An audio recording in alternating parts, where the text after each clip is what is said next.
ভূতের লাল বাস পর্ব ৯। রাত তখন প্রায় 12:30। শহরের সমস্ত রাস্তাঘাট ফাঁকা হয়ে গেছে।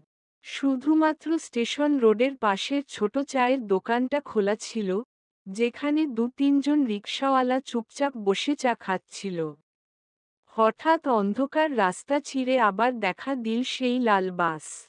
আগের মতোই বাসে কোনো নাম নেই, কাঁচ ঢাকা, এবং ভিতরের আলো লালচে। কিন্তু এবার এক নতুন ব্যাপার ঘটল। বাসটা থেমে গেল স্টেশন রোডের মোড়ে, যেখানে কোনো স্টপেজ নেই।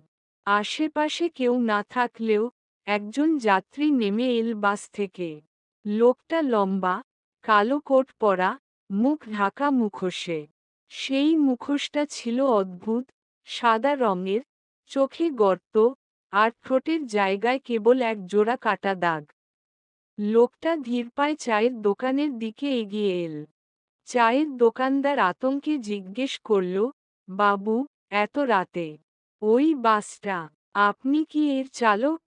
লোকটা কিছু বলল না, শুধু ধীরে ধীরে মুখোশটা খুলতে লাগল। আর সেই মুহূর্তেই বাতি নিভে গেল চারদিকে। চারপাশে শুধুই অন্ধকার, বাতাসে হঠাৎ ঠান্ডা একটা শিরশিরে অনুভূতি। যখন আবার আলো এল, তখন দেখা গেল লোকটা নেই। দোকানদার, রিকশাওয়ালারা সবাই ঘেমে একাকার, তাদের চোখে আতঙ্ক জমে গেছে। চায়ের কাপগুলো পড়ে গেছে, গরম চা ছিটকে পড়েছে টেবিল জুড়ে।